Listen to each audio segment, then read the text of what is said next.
O vídeo já vai começar, mas antes, não se esqueça de se inscrever e ativar as notificações.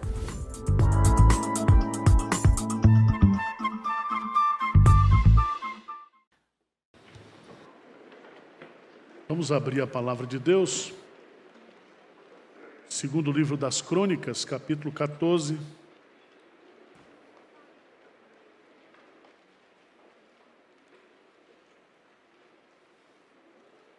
Segundo livro das Crônicas, capítulo 14, versos de 9 a 12.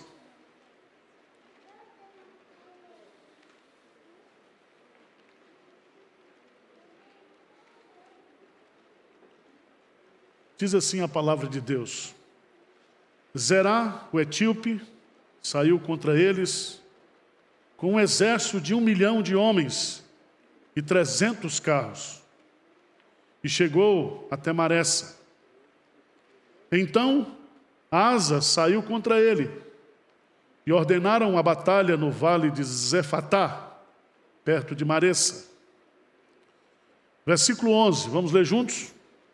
Clamou Asa ao Senhor, seu Deus, e disse: Senhor, além de ti não há quem possa socorrer numa batalha entre o poderoso e o fraco. Ajuda-nos, pois, Senhor nosso Deus, porque em ti confiamos e no teu nome viemos contra esta multidão. Senhor, tu és o nosso Deus, não prevaleça contra ti o homem. O Senhor feriu os etíopes diante de Asa e diante de Judá, e eles fugiram. Amém. Eu quero meditar com vocês sobre o tema aprendendo a orar diante do impossível. Vamos repetir? Aprendendo a orar diante do impossível. Se fosse na Universal, orando pelas causas impossíveis.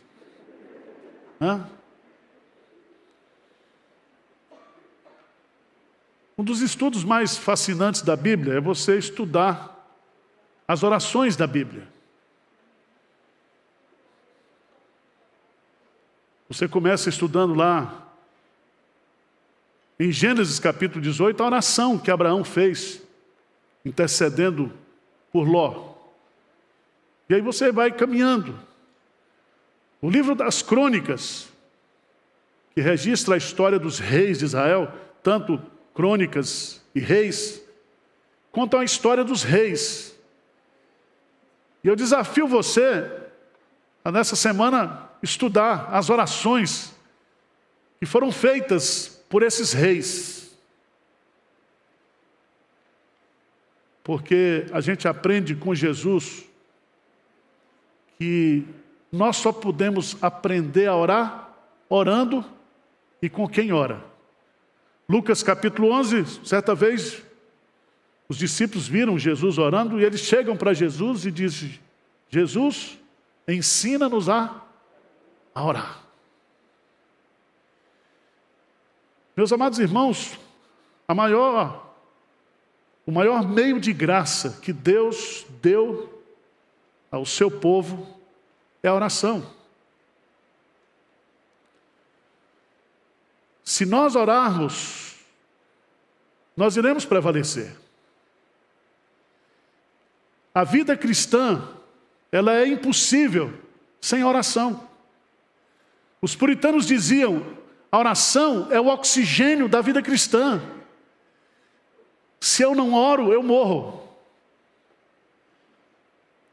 A oração precisa estar na agenda do pastor, na agenda da liderança da igreja, na agenda da igreja. A maior atividade do diabo contra a igreja é impedir que a igreja ore, é atrapalhar a vida de oração do crente. O diabo faz tudo para a igreja não orar e para você não orar. Eu quero chamar a sua atenção, eu quero usar 3 exemplos aqui, porque a gente precisa aprender a orar. Cada dia a gente aprende mais. E orar é como andar de bicicleta, não tem custo de treinamento. Você monta e vai. E vai. A oração é um mistério. Mas eu queria chamar a sua atenção para essa oração que o rei Asa faz. Diz o texto sagrado que Zerá, que era o rei etíope, saiu contra eles. E aqui eu quero chamar a sua atenção, porque você vai sempre observar que o inimigo está sempre saindo para batalhar contra o povo de Deus. A nossa vida cristã é uma batalha espiritual. Nós não temos paz. O diabo, o nosso adversário, está ao nosso derredor. Jesus diz: vigiai e orai para não cairdes em tentação. Veja que Zerá, o etíope, saiu contra eles com um exército de 1 milhão de homens e 300 carros. E chegou até Maressa. 1 milhão de homens e 300 carros de guerra. Asa saiu contra ele. E ordenaram a batalha no vale de Zefatá, perto de Maressa. Mas aquela batalha jamais poderia ser vencida por Israel. Jamais. Presta atenção, irmãos. Há coisas na minha vida, na sua vida, na vida da igreja, na vida da sua família, que jamais será vencida senão pela oração. Deus é soberano e Ele fez isso. E a gente precisa aprender alguns princípios sobre como a gente orar diante das coisas impossíveis. Veja que Asa, ele clama ao Senhor seu Deus e disse: Senhor, além de ti não há quem possa socorrer numa batalha entre o poderoso e o fraco. Primeira coisa que nós aprendemos diante do impossível, o primeiro princípio de oração, é que nós dependemos totalmente de quem? De Deus. Você pode ter recursos, você pode ter amigos influentes, você pode ter relacionamentos, mas nada poderá te ajudar no momento da dificuldade, no momento do impossível, senão Deus. Dá um pulinho aí adiante, 2 Crônicas. 2 Crônicas, capítulo 20.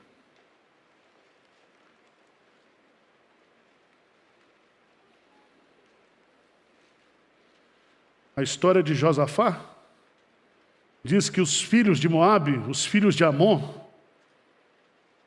os meunitas, vieram a peleja contra Josafá. E disseram lá no versículo 2, grande multidão vem contra ti da além do mar.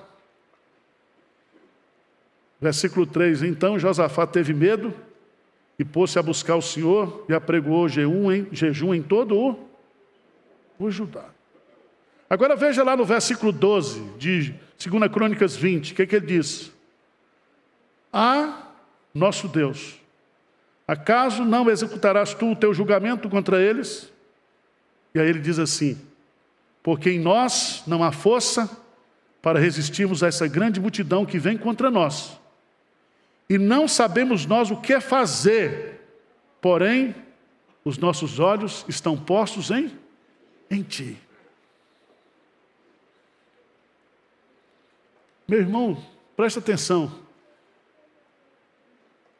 No momento do impossível, na hora de enfrentar aquilo que você não pode vencer, você tem que clamar a Deus. Você tem que depender de Deus. Só Ele pode nos ajudar. Só Ele. E é muito bom viver essa experiência. Quando você descobre que você não tem mais ninguém, é só você e Deus.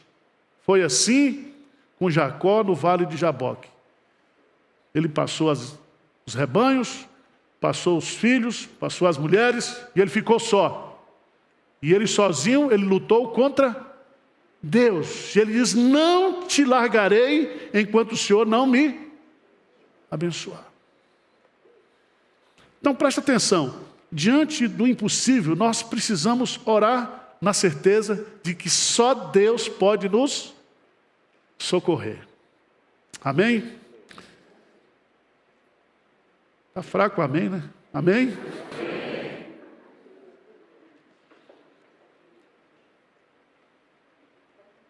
Segunda coisa muito importante que nós aprendemos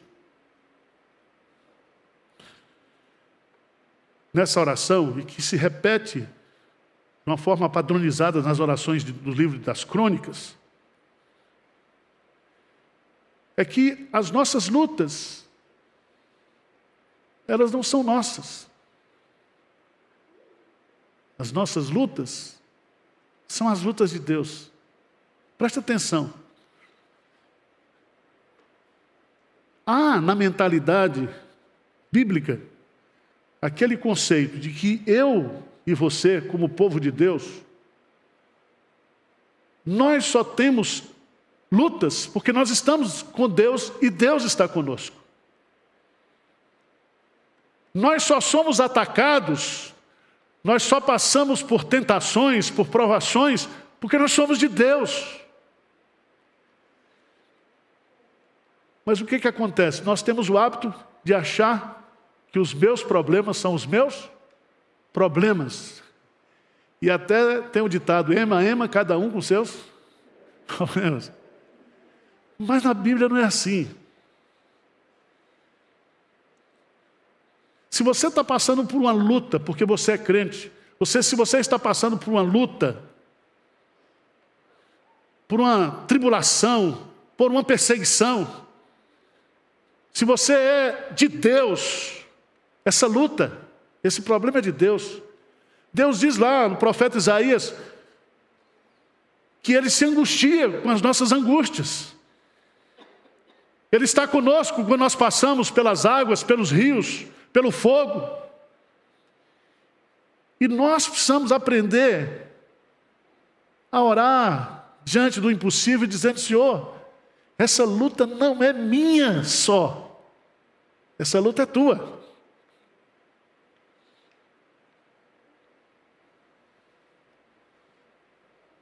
Vou pegar um exemplo. 2 Crônicas 30, tem a história aqui de Ezequias, do rei Ezequias, e os exércitos assírios, através de Senaqueribe, foi conquistando todas as terras e destruindo todos os povos. E chegou a vez de Judá. E quem estava no comando de Judá era Ezequias. Mas antes de Senaqueribe destruir Judá, ele escreve uma carta, afrontando o rei e afrontando ao Deus. Presta atenção, quando o diabo ataca um crente, ele ataca o crente porque ele é de Deus. Quando Deus elogia a Jó como sendo um homem temente a Deus, o diabo vai lá e diz: ele só é temente a ti porque o Senhor abençoa a vida dele.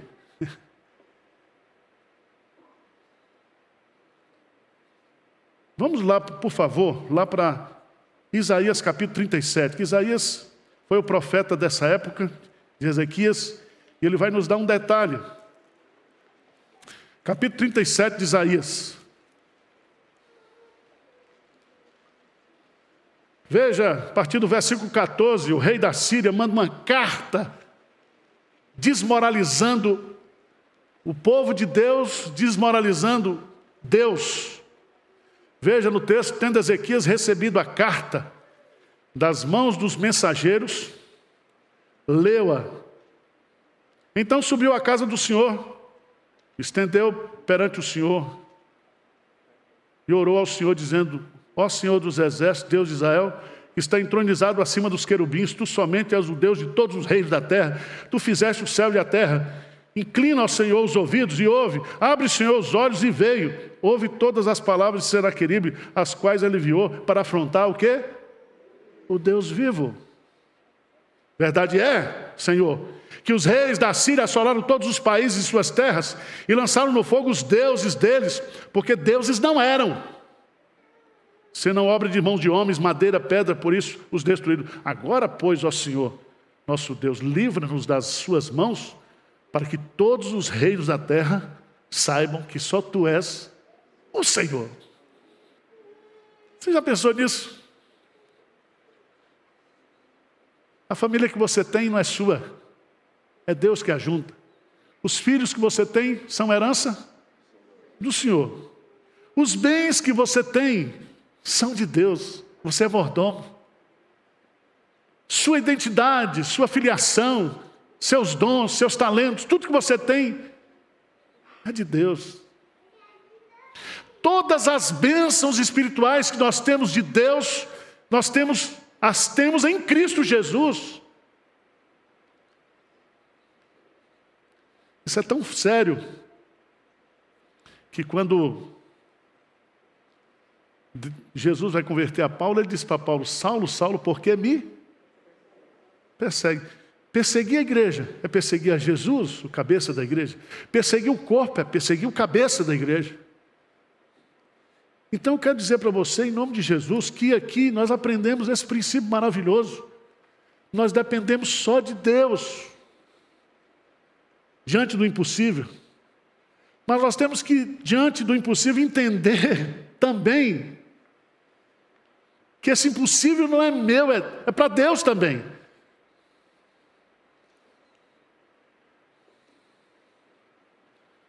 Um irmão bastante crítico perguntou: pastor Ivan, por que o senhor está comprando tanta casa? O senhor é corretor de imóveis? Desgraçado, né? Estou comprando casa para mim. As casas estão sendo compradas para servir a igreja. Estão passadas em nome da igreja, mas tudo é de Deus.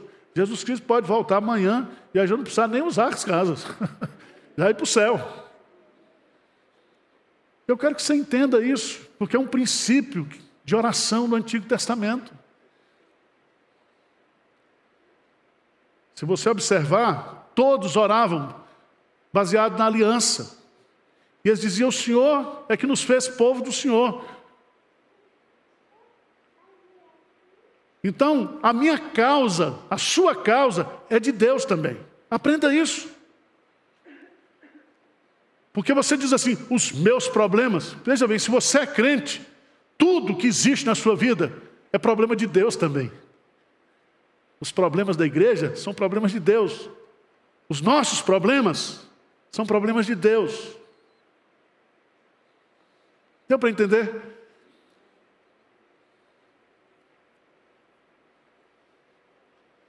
É maravilhoso isso.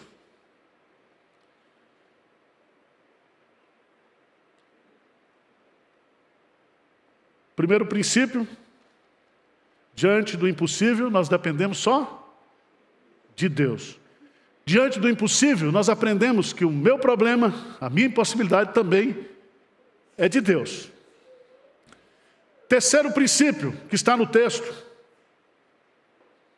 Terceiro princípio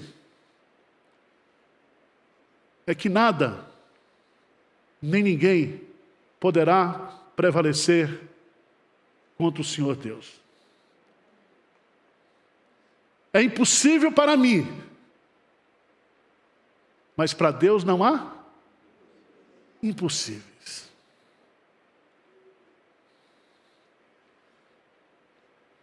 Abra sua Bíblia, por favor. Volta um pouquinho aí, lá em Josué, capítulo 10.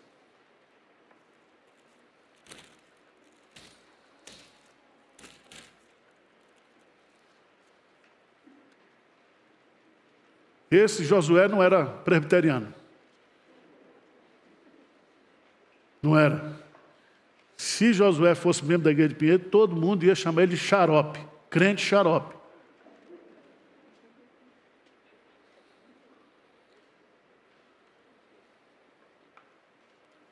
Josué foi para uma batalha segundo a ordem de Deus. Josué capítulo 10. Diz assim: então Josué falou ao Senhor, no dia que o Senhor entregou os amorreus na mão dos filhos de Israel, e disse na presença dos israelitas, olha a oração que ele faz: sol, detente em Gibeão, e tu, lua, no vale de Aijalon. E o sol se deteve, e a lua parou, até que o povo se vingou de seus inimigos. Não está isso escrito no livro dos justos? O sol, pois, se deteve no meio do céu, e não se apressou a pôr-se quase o dia inteiro. Não houve dia semelhante a este, nem antes nem depois dele, tendo o Senhor assim atendido à voz de um homem, porque o Senhor pelejava por Israel. Não vamos discutir aqui, a descrição é fenomenológica, está descrevendo o fenômeno, porque nem o sol para, nem a lua para, mas a terra parou. O movimento de seu próprio eixo parou, porque quem? Um homem orou, porque ele estava numa peleja, e essa peleja não era dele, peleja de Deus. Você faria uma oração dessa?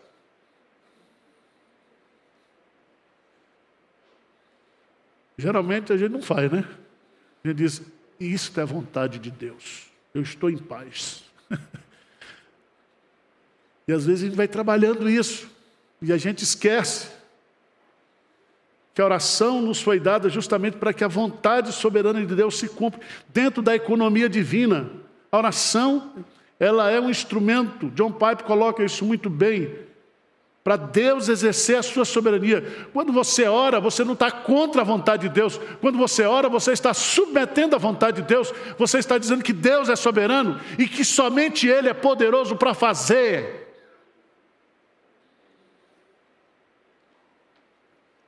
Se você for ver lá, quando Deus responde à oração de Ezequias, Deus manda um anjo e mata 180 mil assírios, um anjo só, durante uma noite.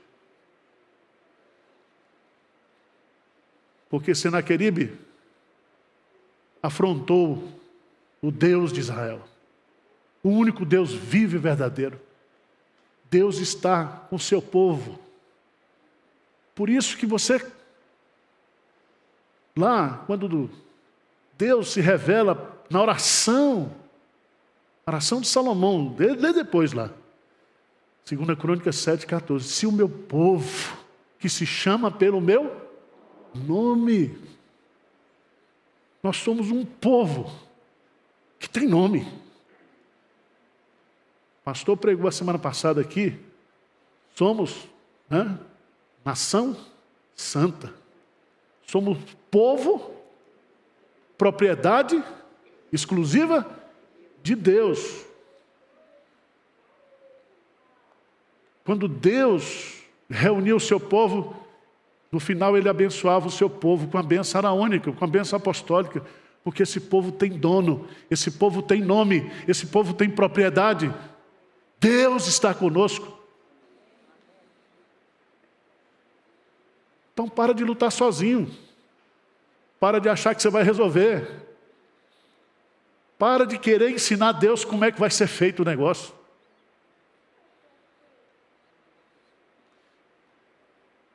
Quarto princípio.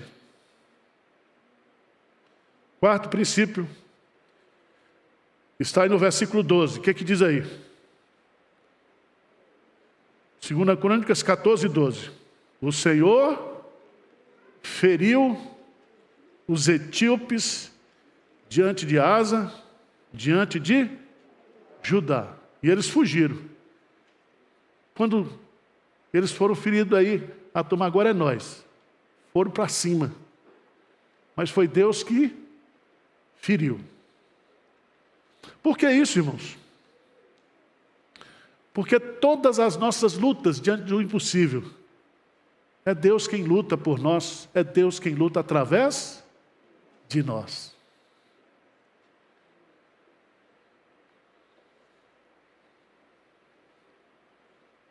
Segunda Crônicas, por favor, anda um pouquinho aí, capítulo 30.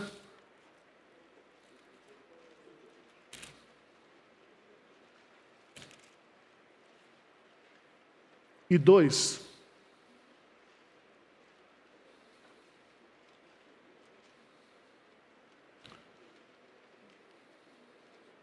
Vamos ler juntos, 32, 7 e 8. 32, 7 e 8. Mas vamos ler com força, com vontade. Está na tela aqui? Vamos lá, bem forte, bem bonito. Sede fortes e corajosos. Não temais, nem vos assusteis por causa do rei da Síria, nem por causa de toda a multidão que está com ele. Porque há conosco maior do que o que está com ele. Com ele está o braço de carne, mas conosco o Senhor, nosso Deus, para nos ajudar e para guerrear nossas guerras. O povo cobrou ânimo com as palavras de Ezequias, rei de Judá. Louvado seja Deus. Ele nos ajuda a guerrear as nossas guerras, porque as nossas guerras são dele. Deu para entender?